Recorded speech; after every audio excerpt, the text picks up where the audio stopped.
I found it very challenging for us because we combined our incomes, and I found that at the end of every week that, there wasn't a tenth left over.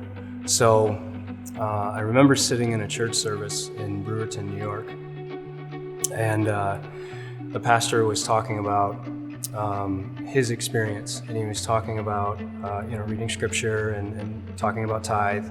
And I remember being conflicted and just feeling the condemnation that I didn't measure up, because there was never enough money at the end of the week to give in proportion to what the Bible spoke about and taught.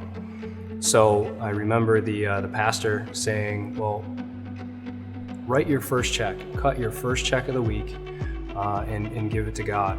And that's when I made a conscious decision the following week to do that. God brought me from a place of I have to give on a weekly basis, again with the first tithe going to the storehouse, to a point where it was an I get to give every week. And I think it's more than just finances. You live your life and you want to be obedient to the Lord with everything. And when you do this small thing, it makes it easier for the rest of your life to filter through the rest of your life.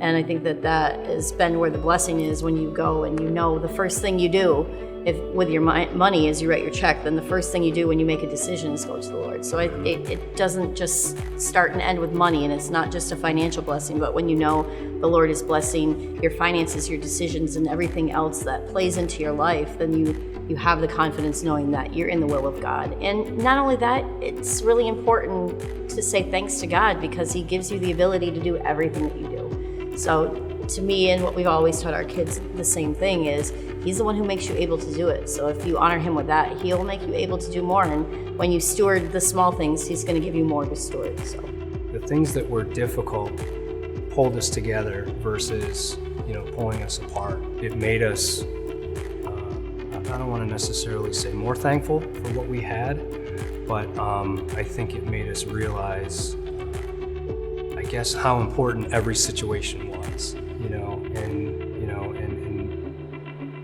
gave us an opportunity to choose not to take things for granted. The most fun part now is getting to bless other people. Yeah. To be able to get things for people, to be able to have people live in our homes when they don't have a place to live.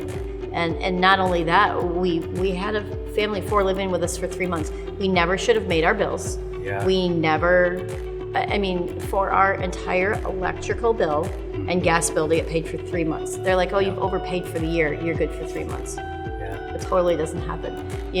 We saved more money in the 3 months that they were in our house than we did the whole year. Yeah.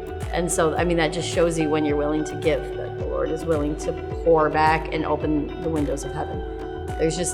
What's fun is to see how He's going to give it back, how He's going to meet the next need. Yeah.